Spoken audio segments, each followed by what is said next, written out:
ولو شاء ربك لجعل الناس أمة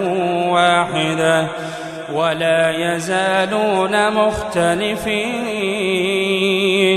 إلا من رحم ربك ولذلك خلقهم وتمت كلمة ربك لأملأن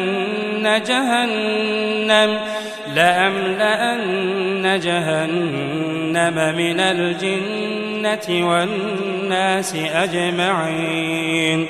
وكلا نقص عليك من أنباء الرسل ما نثبت به فؤادك وجاءك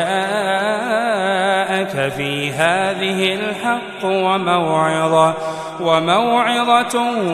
وذكرى للمؤمنين وقل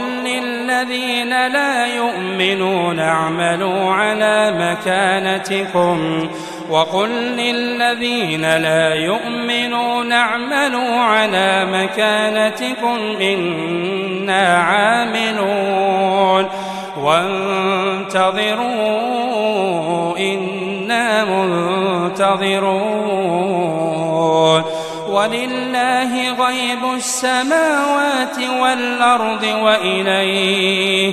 ولله غيب السماوات والأرض وإليه يرجع الأمر كله فاعبده وتوكل عليه